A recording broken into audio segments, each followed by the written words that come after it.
इसमें first heading आपको लिखना है scalar quantities, then vector quantities.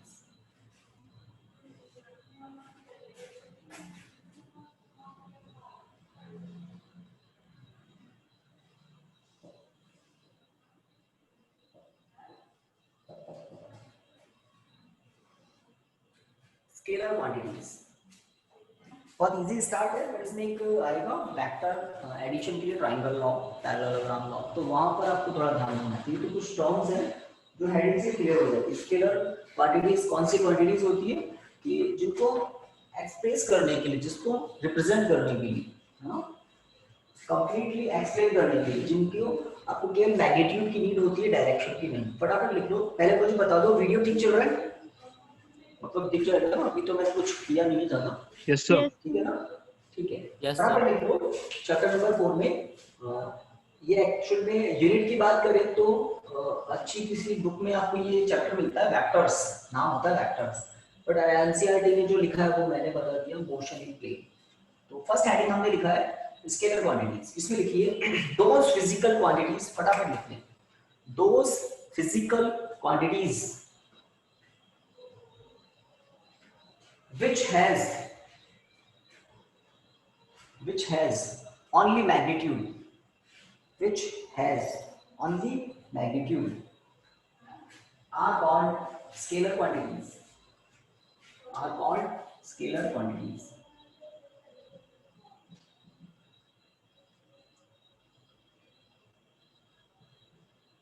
yes, उसका एग्जांपल मैंने लिखा मास, टाइम। यस, मास की कोई डायरेक्शन नहीं होती, ओनली मैग्नीट्यूड होता है। टाइम की कोई डायरेक्शन नहीं होती, ओनली मैग्नीट्यूड होता है।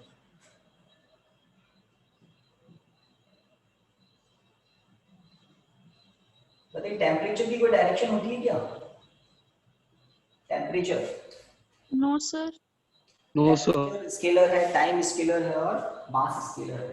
और बहुत सारी होती है like plane angle, length, scalar quantities होती है। तो दो तीन एग्जांपल आप लिखते हैं जो आपको बेटर लगे। तो स्केलर क्वांटिटीज में मैग्नीट्यूड होता है, डायरेक्शन नहीं होती। चलिए नेक्स्ट लिखिए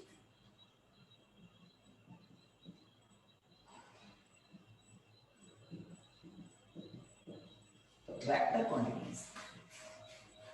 इसमें लिखिए दोस, और बड़ी इसी बात है, those physical quantities which, those physical quantities which have, those physical quantities which have both magnitude as well as direction, which have both magnitude as well as direction,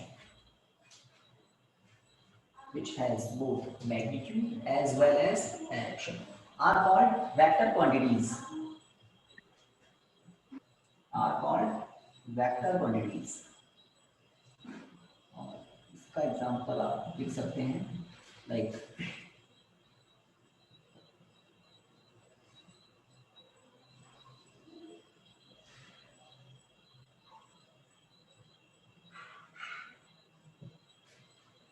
displacement,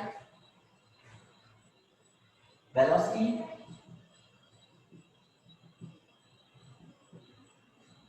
force,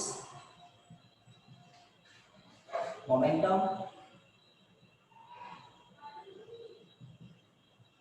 बहुत सारी होती है, एक्सेलरेशन, बहुत सारी physical quantities है। ठीक है, तो कुछ फिजिकल क्वांटिटीज ऐसी होती है जिनको कंप्लीटली एक्सप्लेन करने के लिए, कंप्लीटली डिफाइन करने के लिए मैग्नीट्यूड के साथ साथ डायरेक्शन की भी नीड होती है। तो जिनमें डायरेक्शन की नीड होती है, मतलब जिनमें डायरेक्शन होती है, वो सब क्या है? Vector quantities. तो ये तो नॉर्मल सी बात, बच्चा जस्ट हेडिंग देखकर ही बात को समझ लेता है। अब आगे बढ़ते, गाइस डन, दोनों हो गया। चैप्टर नंबर 4 हमने स्टार्ट किया है। ये थोड़ा इंटरेस्टिंग चैप्टर लगने वाला होगा। ठीक है, motion and plane, scalar quantity हो गई, वेक्टर क्वांटिटी हो गई।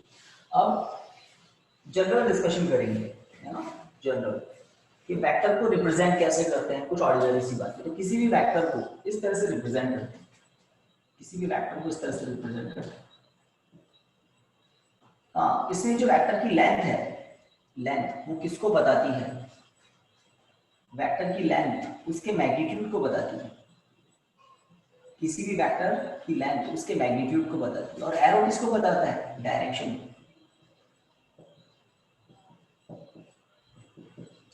तो वेक्टर की लेंथ उसके मैग्नीट्यूड को बताती है और एरो डायरेक्शन को बताता है। ये एक ऑर्डिनरी सी बात है। लाइक एक वेक्टर मैं यहाँ बनाता हूँ, ये वेक्टर कंपैरेटिवली कम मैग्नीट्यूड का है और एरो उसकी डायरेक्शन बता रहा है। ये वेक्टर और कम मैग्नीट्यूड का है, उसकी डायरेक्शन अपोजिट है। तो वेक्टर की लेंथ उसके मैग्नीट्यूड को बताती है और एरो डायरेक्शन को। जैसे एक वेक्टर में यहाँ बना दूँ, जैसे ये सबसे ज्यादा मैग्नीट्यूड का है और उसकी डायरेक्शन आप देख रहे हैं इसके अपोजिट है। तो किसी भी वेक्टर की लेंथ उसके मैग्नीट्यूड को रिप्रेजेंट करती है, ठीक है, एक इंफॉर्मेशन दी जा रही है, कन्वेंशन है, और एरो उसकी डायरेक्शन को बताता है। और वेक्टर कौन होते हैं, एग्जांपल में आपने देखा displacement, velocity, acceleration, force, momentum, ये सब वेक्टर क्वांटिटीज होती हैं। ओके, तो इन जनरल वेक्टर क्वांटिटीज को हम सिंबल ए, बी, सी, डी इस तरह से लिखते हैं। किसी भी अल्फाबेट के ऊपर एरो दिख जाए दैट मींस वो वेक्टर क्वांटिटी। इसका मैग्नीट्यूड क्या होता है, तो उसके मैग्नीट्यूड को ऐसे लिखते हैं, मॉड अप्लाई करके, और उसको ऐसे भी लिख सकते हैं, ओनली। तो किसी भी वेक्टर के मैग्नीट्यूड को इस तरह से रिप्रेजेंट किया जाता है और वेक्टर को इस तरह से, ठीक है। तो ये कुछ छोटी छोटी बातें आपको बताई।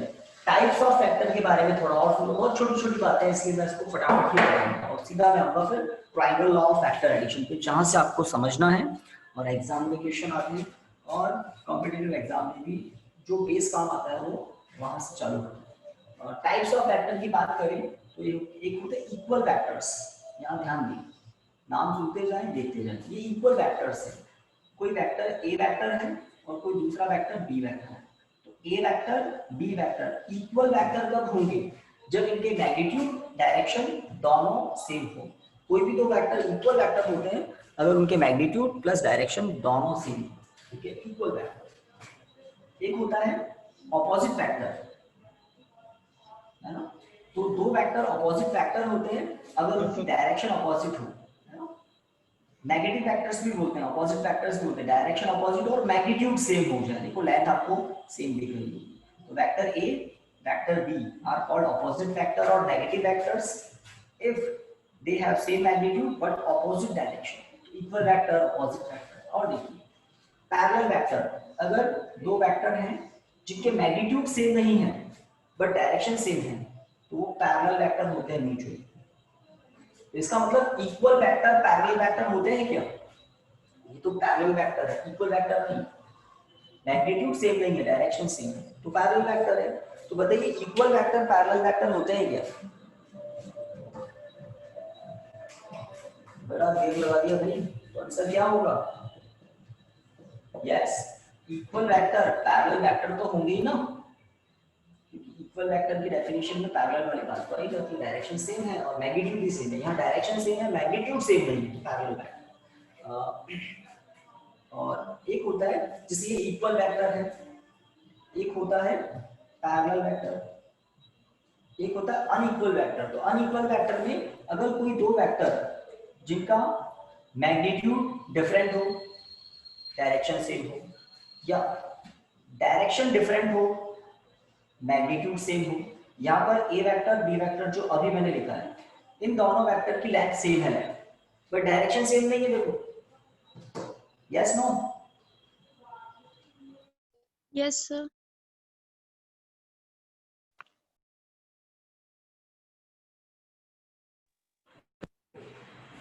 आवाज आ रही है,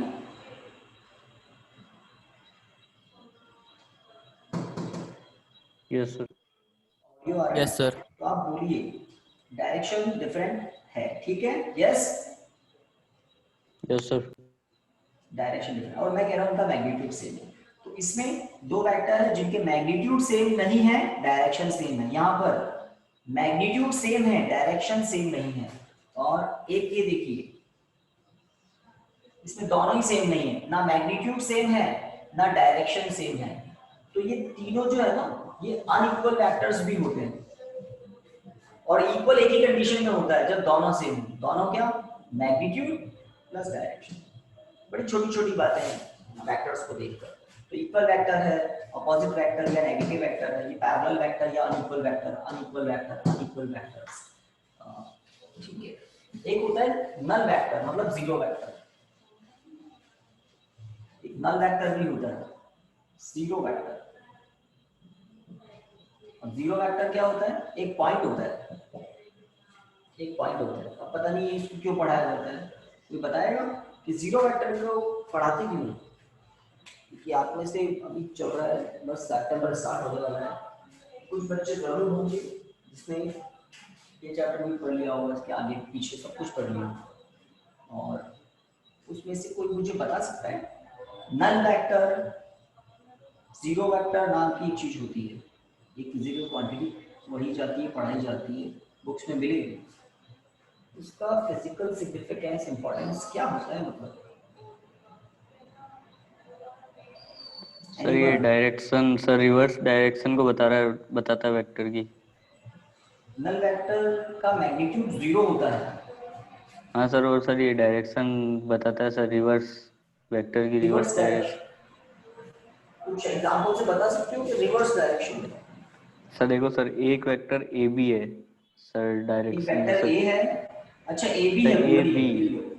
ए बी है। अब अब सर इसका, और सर एक इसका एक रिवर्स तो वेक्टर। हो जाएगा बी ए। हाँ सर, तो सर इसको सर बी ए को सर माइनस ए बी भी तो लिख सकते हैं। हाँ, तो बी ए को माइनस ए बी लिख सकते हैं, माइनस ए बी लिख सकते हैं। अब तो सर इनका सर जो सर रिजल्टेंट होगा सर, वो तो सर जीरो ही होगा। रिजल्टेंट जीरो होगा, तो B A plus A B equal to zero. अब बताओ। यस। तो सर ये तो सर सही है ना सर, बी ए की जगह सर जब माइनस ए बी नहीं, ये लिखेंगे। इक्वेशन 100% सही है, लेकिन मेरा क्वेश्चन अभी वैसा का वैसा अटका हुआ है कि जो नल वेक्टर होता है, इसका इंपॉर्टेंस ये पढ़ाया क्यों जाता है जब इसका ये जीरो ही होता है? जैसे जीरो है ना, ये यस सर। इक्वेशन में कोई गड़बड़ नहीं है कि एक वेक्टर ए बी है, दूसरा वेक्टर इसका उल्टा है बी ए। तो बी ए क्या होता है? ए बी का उल्टा होता है, ये नीचे माइनस लगा दिया। तो ये क्या बता रहा है? इक्वल टू, कि मैग्नीट्यूड तो सेम है, डायरेक्शन अपोजिट ट्रांसफर किया, बिल्कुल सही है। इस इक्वेशन में एक गड़बड़ है बस, वो क्या गड़बड़ है? यहाँ पर एरो लगाया। अब मैं बताता हूँ ये, ठीक है। तो ये वेक्टर है प्लस वेक्टर है, तो अब वेक्टर का जो अलजेब्रा होता है वो लॉस होती है। वेक्टर का अलजेब्रा क्या कहता है? वेक्टर का सम वेक्टर होगा, वेक्टर का डिफरेंस वेक्टर होगा। तो वेक्टर का एडिशन, वेक्टर का सब्ट्रैक्शन ऑलवेज वेक्टर होना चाहिए। तो दो वेक्टर ऐसे आपके सामने हैं जिनका मैग्नीट्यूड सेम है, डायरेक्शन अपोजिट है, तो उनका सम क्या आएगा? जीरो आएगा। अब उसको अगर ओनली जीरो लिख दें तो एक लॉ ब्रेक हो रहा है कि एलएचएस में तो वेक्टर वेक्टर वेक्टर है, आरएचएस में आपने जीरो लिख दिया ऑर्डिनरी। तो बस इस जीरो को भी क्या कह देते हैं? नल वेक्टर कह देते हैं। इसकी इतनी सी कहानी। और आपकी बात भी मुझे समझ में आ गई कि एक वेक्टर और उसके अपोजिट वेक्टर का सम क्या होता है? नल वेक्टर होता है। एक वेक्टर और उसी के अपोजिट वेक्टर का सम क्या होता है? नल वेक्टर होता है। नल वेक्टर मतलब जीरो वेक्टर। और उसको बस इतना सी बात है कि उसको पढ़ते क्यों है, इसका एग्जिस्टेंस नहीं है, इक्वेशन रॉन्ग है और ये नल वेक्टर इसको राइट कर देता है, बस वेक्टर बोल दिया बस हमने। एक्चुअल में तो एक पॉइंट है जिसकी कोई लेंथ नहीं होती। पॉइंट की कुछ लेंथ होती है क्या? अब आपको अपने माइक्रोस्कोप से हम बता देंगे होती है। तो पॉइंट मतलब कोई लेंथ नहीं होती, एक पॉइंट से दूसरे पॉइंट के बीच में तो लाइन होती है। अब पॉइंट क्या होता है? पॉइंट की कोई लेंथ नहीं होती है। तो इसका मतलब जीरो, लेंथ जीरो मतलब मैग्नीट्यूड जीरो। तो नल वेक्टर को बस इसलिए पढ़ा और पढ़ाया जाता है ताकि जब हम सब्ट्रैक्ट करें दो वेक्टर्स को, और कभी कभी सब्ट्रैक्शन में जीरो आ जाए मैग्नीट्यूड, तो इक्वेशन दोनों तरफ वेक्टर हो, इसलिए हम जीरो को जीरो नहीं बोलकर बोलते हैं नल वेक्टर, है ना। बड़ी बात नहीं है, बस एक बता दिया मैंने आपको नल वेक्टर का इंपॉर्टेंस क्या है, इतना सा है। तो वेक्टर्स के कुछ टाइप हमने देखे, है ना। नेक्स्ट आपको हेडिंग जो लिखना है वो लिखिए,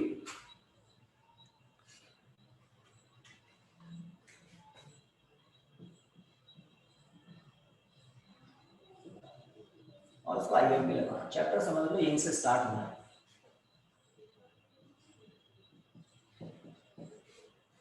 ट्रायंगल क्या हो गया? Triangle law of vector addition. Triangle law of vector addition. तो आइए, ठीक है, तो मैं स्टेटमेंट लिखूंगा, बोलूंगा आपको लिखना है। सर वो यूनिट तो वेक्टर रह गया। उस वेक्टर को हम डाइजेस्ट करेंगे। यूनिट वेक्टर, यस, जिसने भी बताया अच्छा बताया। कुछ टाइप्स होते हैं। वैसे यूनिट वेक्टर शायद आपको आईजी के पहले बताया था, खैर कोई बात नहीं। देखिए यूनिट वेक्टर क्या होता है, तो आप ढूंढेंगे तो एक दो वेक्टर और मिल जाएंगे ना। जैसे कोप्लेनर यूनिट सब वेक्टर होता क्या होता है? हाँ, लेकिन वो बड़ी ऑर्डिनरी सी बात है, तो मैं सीधे टारगेट पे आ रहा हूँ। तो किसी भी वेक्टर और उस वेक्टर के मैग्नीट्यूड, इन दोनों से बनता है यूनिट वेक्टर। अगर किसी वेक्टर को उसी वेक्टर के मैग्नीट्यूड से डिवाइड कर दे, किसी वेक्टर को उसी वेक्टर के मैग्नीट्यूड से डिवाइड कर दे, तो आपको क्या रिसीव होता है? Unit vector. यूनिट वेक्टर का मैग्नीट्यूड 1 होता है, इसलिए यूनिट बोलते हैं। अब वो वेक्टर होता है, इसलिए वेक्टर भी बोलते हैं, यूनिट वेक्टर। तो unit vector is a vector with magnitude unity, with magnitude 1। इस यूनिट वेक्टर की डायरेक्शन वही होती है जो मेन वेक्टर की होती है। इस यूनिट वेक्टर की वही डायरेक्शन होती है जो वेक्टर की डायरेक्शन होती है, बस मैग्नीट्यूड क्या हो जाता है? 1, है ना। तो जो स्टैंडर्ड डायरेक्शंस होती है ना भाई, X direction, Y direction, Z direction, तो एक्स डायरेक्शन एक स्टैंडर्ड यूनिट वेक्टर होता है, ठीक है, वाई डायरेक्शन में जे कैप और जेड डायरेक्शन में के कैप। ये कुछ स्टैंडर्ड यूनिट वेक्टर्स होते हैं जिनका मैग्नीट्यूड 1 होता है। अब आई कैप की डायरेक्शन क्या होती है? पॉजिटिव एक्स एक्सिस के अलोंग। जे कैप की डायरेक्शन क्या होती है? पॉजिटिव वाई एक्सिस के अलोंग। इसी तरह से के कैप की डायरेक्शन होती है पॉजिटिव जेड एक्सिस के अलोंग, और इनके मैग्नीट्यूड्स 1 होते हैं। तो इंपॉर्टेंट बात क्या है? किसी वेक्टर का यूनिट वेक्टर आपको गेन करना हो, आगे हम करेंगे भी, बहुत करेंगे, तो उस वेक्टर को उसके मैग्नीट्यूड से डिवाइड कर दो, तो आपको क्या मिल जाता है? यूनिट वेक्टर, है ना। तो एक फॉर्मूला काम का है, आप कॉपी के टॉप पे लिख सकते हैं, unit vector, vector divided by its own magnitude. तो ये टॉपिक ऐसे है कि नाम से, हेडिंग से ही क्लियर हो जाता है। जैसे यूनिट वेक्टर, यूनिट मतलब 1, ओके। तो कोप्लेनर, प्लेनर, मतलब बहुत सारे वेक्टर्स आप पढ़ें, और ये भी आपको पढ़ते पढ़ते बात क्लियर हो जाएगी। कुछ नहीं हो तो फिर हम बैठे, ओके। हेडिंग लिख दिया, ट्रायंगल ऑफ वेक्टर एडिशन, इस पर आइए पे लगाएं। डन गाइस, जल्दी बताइए, हो गया? Yes sir. तो दो वेक्टर्स का सम करने के लिए लॉग ऑफ यूज लेते हैं। पहले समझ लें फिर लिखेंगे। Let we have a vector A and we have a vector B. दो वेक्टर हैं, आप देख लें। वेक्टर ए हॉरिजॉन्टल है, लेफ्ट टू राइट डायरेक्शन है, और वेक्टर बी कुछ और डायरेक्शन, थोड़ा ऊपर की तरफ जा, ठीक है। ये दोनों वेक्टर मतलब सेम नेचर के होते हैं। अगर ए फोर्स है तो बी भी फोर्स होगा, ए अगर मोमेंटम है तो बी भी मोमेंटम होगा, ए अगर एक्सेलरेशन है तो बी भी एक्सेलरेशन होगा। सेम फिजिकल ऐड करते हैं आप, मोमेंटम को और फोर्स को ऐड नहीं कर सकते, सेम फिजिकल क्वांटिटी को ही ऐड करते हैं। तो इन दोनों वेक्टर्स का सम करने के लिए हम ट्रायंगल लॉ कैसे यूज लेते हैं? तो वेक्टर ए को ट्रायंगल की साइड के साथ जॉइंट कर देते हैं, वेक्टर बी को, देखिए, और इन वेक्टर्स के दो नाम होते हैं, टेल, हेड।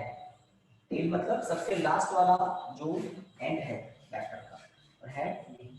तो वेक्टर ए को हमने इस तरह से शो कर दिया। अब वेक्टर बी को कैसे सेट करेंगे? तो वेक्टर बी की जो टेल है, सबसे लास्ट पॉइंट, उसको वेक्टर ए के हेड के कांटेक्ट में ले आते हैं और पैरेलल शिफ्टिंग करते हैं। इंपॉर्टेंट बात, पैरेलल शिफ्टिंग करते हैं। बच्चे बड़े आ रहे जा रहे हैं, चक्कर क्या है? देखिए पैरेलल शिफ्टिंग करते हैं। जैसे ये वेक्टर है, आपको मार्कर दिख रहा है, इसकी पैरेलल शिफ्टिंग करेंगे तो वो बिल्कुल परफेक्ट लेंथ फिट होगी। इसकी पैरेलल शिफ्टिंग करेंगे यहाँ, बस दिख जाएगा, ये कवर तो कर रहा है मार्कर बोर्ड में। पैरेलल शिफ्टिंग इसकी करते हैं। ये इसका जो टेल है, इसको कहाँ कांटेक्ट में ले आते हैं? वेक्टर ए के हेड पर। तो बिकॉज लेंथ सेम है तो काम बहुत अच्छा हो गया। तो ये हो गई पैरेलल शिफ्टिंग बी वेक्टर। हम ट्राइंगल लॉ यूज लेकर इन दोनों वेक्टर्स का सम करना चाहते हैं। तो पहला काम क्या किया, ए को पैरेलल शिफ्ट किया।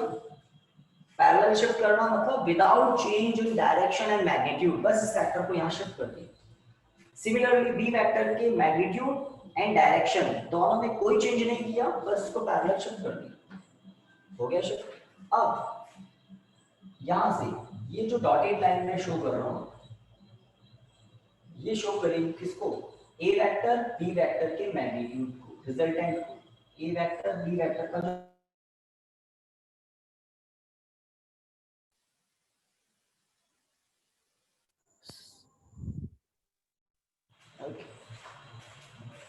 आई थिंक ऑडियो आ रहा होगा आपको। तो this is called resultant vector. अब ट्रायंगल लॉ को हम समझिए क्या है ये। तो ट्रायंगल लॉ के अकॉर्डिंग, अगर आवाज आ रही है सभी को? Yes sir.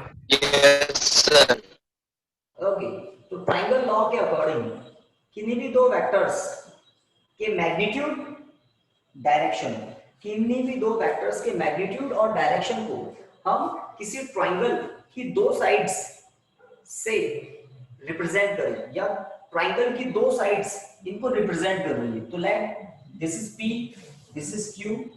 चलिए पी क्यू आर एस नहीं देकर कुछ नाम दूसरा दे, कुछ नाम बताओ जो यहां पर नहीं दिख रहा है।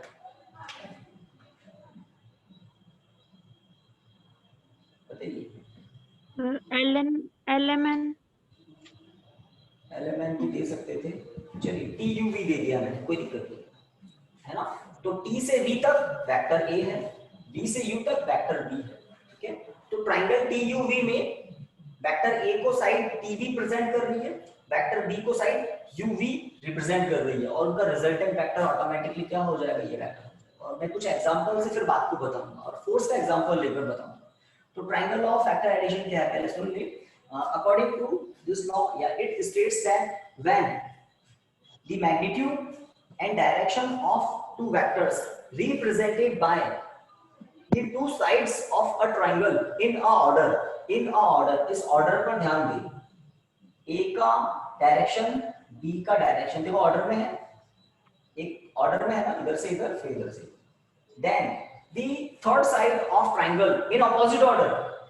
अब एक ही साइड बचती है दो के बाद, ट्रायंगल में टोटल तीन ही साइड होती है। तो एक वेक्टर एक साइड को ऑक्यूपाई कर लेता है, दूसरा वेक्टर दूसरी साइड को ऑक्यूपाई कर लेता है। अब जो थर्ड साइड है वो भी ऑपोजिट ऑर्डर में, वो किसको रिप्रेजेंट करती है, रिजल्टेंट वेक्टर। तो पहले स्टेटमेंट लिखिए, फिर डेरिवेशन भी करना है। देखिए डायग्राम बाद में बनाना था। देखिए इट स्टेट्स दैट बराबर लिखिए, it states that when magnitude and directions,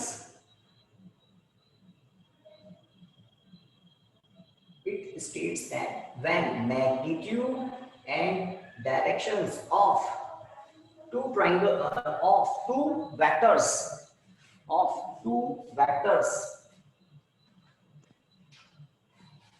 magnitude and directions of two vectors represented by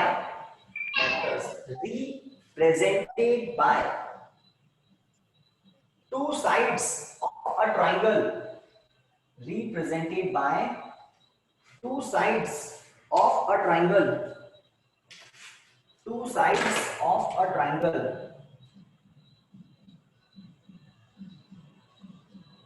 in order,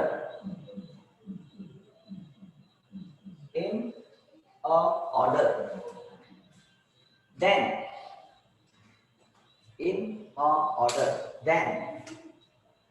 the third side of triangle,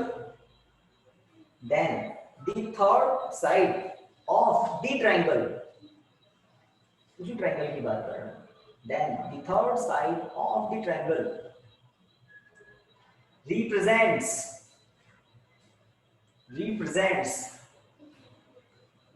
magnitude and direction of magnitude and direction of the resultant vector, magnitude and direction of the resultant vector in opposite order, full stop. In opposite order, full stop.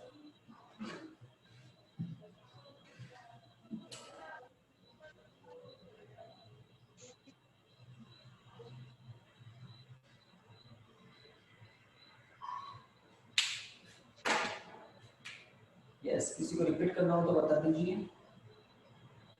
Clear क्या? क्या लिखा?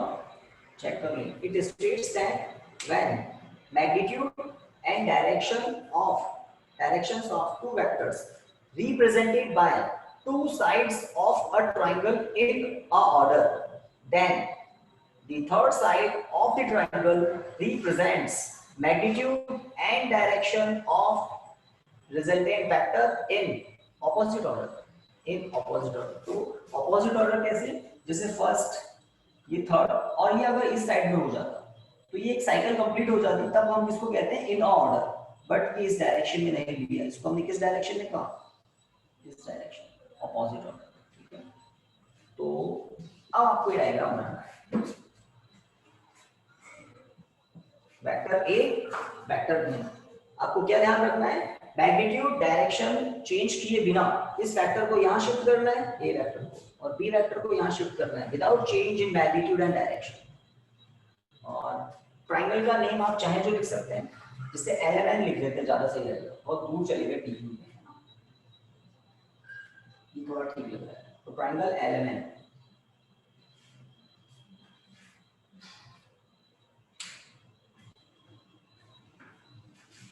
हो गया?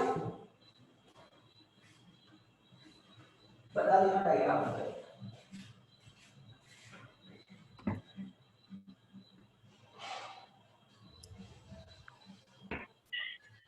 Sir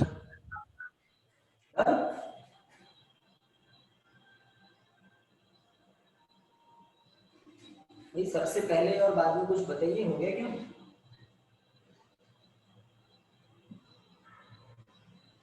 भाई इतने सारे बच्चे हैं, बोलने में इतना यस सर, हो गया। थोड़ा फास्ट बोल दो, टॉपिक अच्छा है, पूरा हो जाएगा तो आपके लिए अच्छा है। चलिए, तो अब हम इसी टॉपिक में कुछ एक्स्ट्रा काम करेंगे। क्या? हम डायरेक्शंस की बात करेंगे। ये जो रिजल्टेंट वेक्टर है, इसका मैग्नीट्यूड, इसकी डायरेक्शन पता लगाएंगे। ठीक है, तो अगर मैं आपसे कह दूं वेक्टर ए, वेक्टर बी, इन दोनों के बीच में एंगल है थीटा, तो वो इस डायग्राम में कहां दिखेगा? वेक्टर ए, वेक्टर बी की डायरेक्शन के बीच का एंगल है थीटा। जिसे वेक्टर ए इधर है, वेक्टर बी इधर होता, वेक्टर बी अगर ऐसे होता बिल्कुल पैरेलल, तो थीटा कितना होता? 0 डिग्री। बट वेक्टर बी और वेक्टर ए कुछ अलग तरह से है। ठीक है, तो ये थीटा कहां दिखेगा? वेक्टर ए और वेक्टर बी के बीच का एंगल कहां दिखेगा? तो देखिए, अगर मैं वेक्टर ए की डायरेक्शन को थोड़ा फॉरवर्ड इंक्रीज कर दूं, कुछ कवर कर रहा है? यस, बिल्कुल कर रहा है ना। तो ये जो हॉरिजॉन्टल डायरेक्शन आगे दिखी, यहां पर आपको एंगल बनाना है थीटा, बनेंगे है ना। एक डॉटेड लाइन होनी चाहिए। डॉटेड मतलब ये कंस्ट्रक्शन का पार्ट है, कंस्ट्रक्शन हमने किया है। और जो सबसे ऊपर पॉइंट दिख रहा है एन पॉइंट से आपको नॉर्मल ड्रॉ करना है, डॉटेड। दैट ये पॉइंट है पी पॉइंट, तो डॉटेड लाइन पर एन पॉइंट से नॉर्मल ड्रॉ कर दिया, एनपी, पी पर 90 डिग्री दिख रहा है। ठीक है, तो अब आपको दो राइट एंगल ट्रायंगल दिखने चाहिए। एक तो MPN, triangle MPN. Yes guys, दिखिए राइट एंगल ट्रायंगल, काम आएगा अभी, एक अच्छा सा डेरिवेशन करेंगे। जल्दी बताइए, यस बोलने में आप थोड़ी फुर्ती दिखाते हो। Yes sir. और एक और ट्रायंगल है, वो ट्रायंगल है एनपीएन, बताइए। और किसी को नहीं दिखा हो तो नो भी बोल दिया करो कि सर नहीं दिखा। Yes. NPN ये दिख गया ना? तो Yes, ये sir. दोनों राइट एंगल ट्राइंगल्स हैं, इनको यूज लेंगे, पाइथागोरस थ्योरम आप जानते हैं। और हम क्या पता लगाएंगे, हम ये जो रिजल्टेंट वेक्टर है ना उसका मैग्नीट्यूड पता लगाएंगे, देन इसकी डायरेक्शन पता लगाएंगे। अब इसकी डायरेक्शन का मतलब क्या है कि ये जो रिजल्टेंट वेक्टर है ये हॉरिजॉन्टल से कितना एंगल बना रहा है, यहाँ पर इस अल्फा का पता लगा। तो बी वेक्टर हॉरिजॉन्टल से कितना एंगल बना रहा है, theta. B vector horizontal direction से थीटा एंगल फॉर्म कर रहा है और resultant vector alpha angle form कर रहा है। कौन सा एंगल बड़ा दिख रहा है आप लोगों को, थीटा या अल्फा? बीटा। बीटा कहां से आ गया, थीटा अल्फा है ना। तो ऑब्वियसली थीटा एंगल थोड़ा सा मैग्नीट्यूड में ज्यादा है।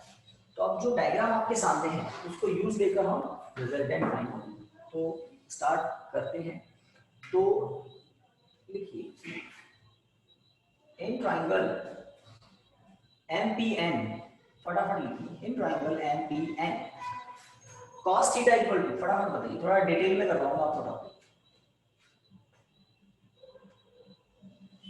जल्दी। cos क्या होता है,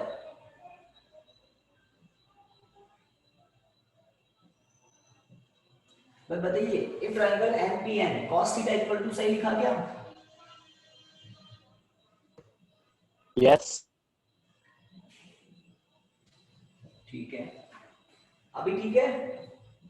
MP equal to MN cos theta, तो MP इक्वल टू क्या हो गया, B cos थीटा।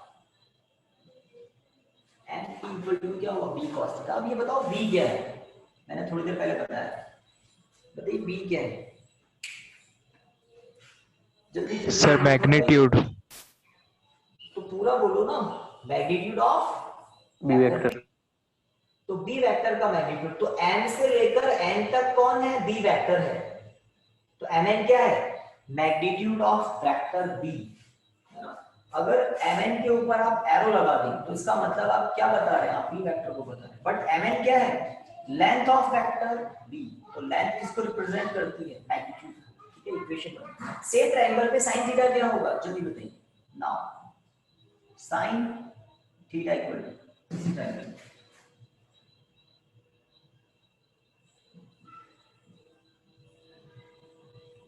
Pn लिखते हैं, चलिए Pn अपॉन Mn। हाँ भाई, true. Yes sir. Mn, Pn upon Mn। So Pn equal to Mn sin theta. So Pn equal to B sin theta. Mn की value क्या है, मैग्नीट्यूड ऑफ B। इक्वेशन काम आएंगे अभी, इक्वेशन 1 इक्वेशन। तो इस राइट एंगल ट्रायंगल से हमने इक्वेशन 1 2 बना लिया। ओके, आगे बढ़ते हैं। Triangle law of vector addition से हम दो फॉर्मूलाज बनाएंगे, एक डायरेक्शन के लिए, एक मैग्नीट्यूड के लिए। और मैग्नीट्यूड के लिए पहले बनाएंगे, चलिए। Now in triangle LPN LPN बताइए, दिख रहा है ना LPN? LPN right angle triangle है। तो इन ट्रायंगल LPN मैं कुछ लिख रहा हूं, आप बताइए सही है क्या। LN square equal to LP square plus PN square. True, कुछ गड़बड़ तो नहीं किया? देखो यस सर। पाइथागोरस थ्योरम सही है ना? ये सर पाइथागोरस लग रही है। पाइथागोरस थ्योरम सही लग रही है आपको। अब देखिए मैं यहाँ पर लिख रहा हूँ LN स्क्वायर, यहाँ पर मैं लिख रहा हूँ LN प्लस MP। तो किसी को बुरा नहीं लगना चाहिए, ऐसा लिख सकते हैं, डायग्राम को देखकर आपको पता लगेगा। और PM ऐसा का ऐसा, PM नहीं है, PN है। ठीक है, तो स्प्लिट कर दिया LP को स्प्लिट कर दिया LM प्लस MP। ठीक है, अब वैल्यूज पुट करते हैं। क्या वैल्यूज पुट करते हैं, LN क्या है, magnitude of R, resultant vector है ना। तो L से लेकर N तक लेंथ है इसकी तो मैग्नीट्यूड है। ln क्या है? Vector of A. Magnitude of A. तेज दिमाग चला दिया थोड़ा ज्यादा, थोड़ा कम चला रहा है। एमपी एमपी एमपी यहाँ कहीं दिख रहा होगा आपको, देखो सही है MP, B cos theta whole square. PM magnitude of PM, तो यहाँ पर बी साइन थीटा और ये होल स्क्वायर। चलिए सॉल्व करते हैं थोड़ा सा। तो R square equal to A plus B का होल स्क्वायर, तो ये हो जाएगा A square plus B square plus 2ab 2ab। हाँ भाई ये जो अंडरलाइन है ये है ए प्लस बी का होल स्क्वायर। कुछ छूट गया हो तो बताओ, कुछ गड़बड़ हो तो। और प्लस अब इसके बारे में लिखते हैं, B square sine square theta. तो अंडरलाइन चेक कर लो, ए प्लस बी का होल स्क्वायर, ए है कैपिटल ए और बी है B cos theta. Yes sir. बिल्कुल ठीक है, तो इस तरह से फटाफट बता दिया करो। अब ये जो अंडरलाइन है और ये जो अंडरलाइन है, इन दोनों में डी स्क्वायर कॉमन आ रहा है क्या? Yes sir. या आप चाहें तो लिख सकते हैं फ्रॉम इक्वेशन 1 एंड 2। हमने इक्वेशन 1 और 2 को यूज कर लिया है ना, एम पी पी एन ये आपके सामने है, इसलिए इक्वेशन 1 और 2 हमने पता की थी। चलिए तो आर स्क्वायर इक्वल टू मैं लिख सकता हूँ A square plus B square bracket cos square theta plus sin square theta bracket 2ab cos theta. तो बुरा तो नहीं लगा किसी को ये? No sir. सही ना? तो ये cos square theta plus sin square theta आप इसको 1 कर One. लेंगे, तो नेक्स्ट एक्सप्रेशन आप लिखेंगे ये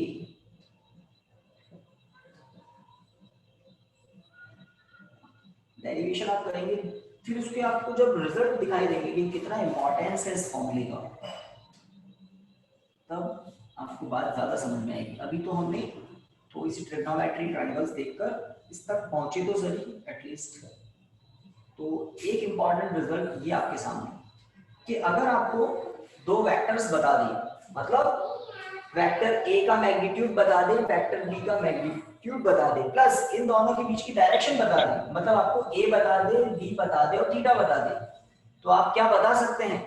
इन दोनों वेक्टर के रिजल्टेंट वेक्टर का मैग्नीट्यूड बता सकते हैं। मैग्नीट्यूड आर क्या है? Magnitude of resultant vector. तो आपको ए चाहिए, आपको बी चाहिए और थीटा चाहिए। इन तीनों के पता होने पर आप इनके रिजल्टेंट वेक्टर का मैग्नीट्यूड बता सकते हैं इस रिजल्ट को यूज देकर। तो स्टार लगाओ इस पर रिजल्टेंट। Done guys? तो 5 मिनट्स और लेंगे आपका ताकि ये टॉपिक हो जाए। अब डायरेक्शन की भी बात करते हैं। वेक्टर्स में डायरेक्शन का बड़ा इंपॉर्टेंस होता है। तो ए वेक्टर बी वेक्टर के बीच का एंगल है थीटा, ये गिवन है। हमें रिजल्टेंट वेक्टर के मैग्नीट्यूड के बाद डायरेक्शन भी पता करनी है, ठीक है? तो इस रिजल्ट के बाद देखिए,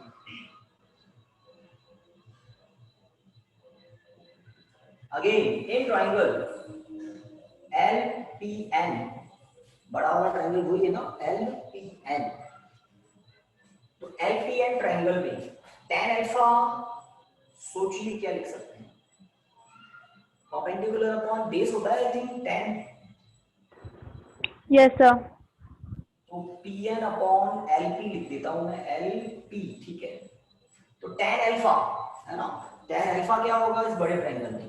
परपेंडिकुलर अपॉन बेस।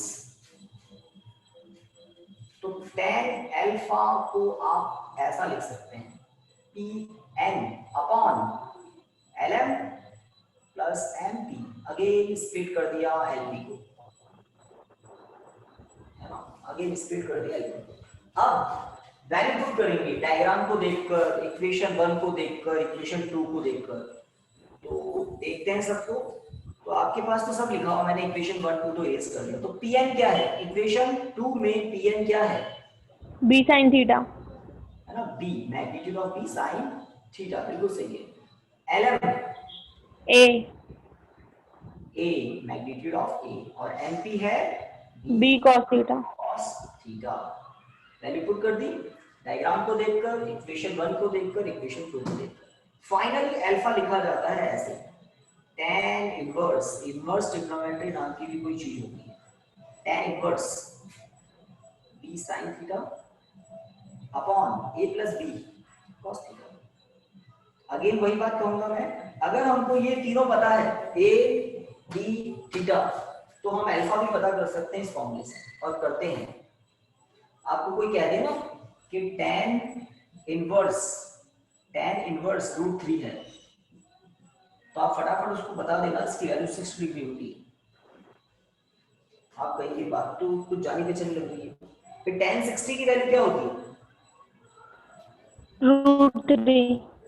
रूट 3। तो tan इनवर्स रूट 3 की वैल्यू 6 डिग्री होती है, उल्टा इनवर्स ट्रिग्नोमेट्री। अगर यहाँ पर आपको कह दें 1/√3 वैल्यू है, तो आप यहाँ पर 30 डिग्री बोल देंगे, है ना। अगर यहाँ पर 1 हो तो आप 45 बोल देंगे। ये वो वैल्यूज बता रहा हूँ जो आपको पता है, और कुछ ऐसी वैल्यूज भी होती है जो हमें पता नहीं होती। जैसे यहाँ पर आपको कहते हैं इनफाइनाइट, आप क्या करोगे? 90 डिग्री। 90 डिग्री। तो बहुत बार ऐसी कंडीशन भी आती है कि डिनोमिनेटर जो है ना वो जीरो हो जाता है, डिनोमिनेटर की जीरो होती है, ब्रैकेट की वैल्यू इनफाइनाइट होती है, तो हमको पता लग जाता है कि अल्फा 90 डिग्री होगा, है ना। तो मैं बस ये बातें इसलिए बता रहा हूँ कि आपको थोड़ा सा फीलिंग आ जाए कि हाँ ये फॉर्मूला हमें अल्फा गेन करवा देगा, है ना। तो triangle law of factor addition आपको पक्का लर्न हो जाए, अलग अलग, है ना, साइट पर, नेट पर, बुक्स में आपको अलग अलग डेफिनेशन मिलेगी, है ना। और मेन थीम आपको पकड़नी है, मेन फीलिंग आपको आ जानी चाहिए कि कोई भी दो वेक्टर जिनके मैग्नीट्यूड डायरेक्शन को किसी ट्रायंगल की दो साइड्स रिप्रेजेंट कर दे, वो भी एक ऑर्डर में, कंडीशन अप्लाई होगी। Then the third side represents magnitude and direction of the resultant vector in opposite order. अगर अपोजिट ऑर्डर नहीं लिखते हो तो एक अच्छा टीचर उसको रॉन्ग कर देता है ना, क्योंकि वेक्टर में उल्टा डायरेक्शन भी हो सकता है।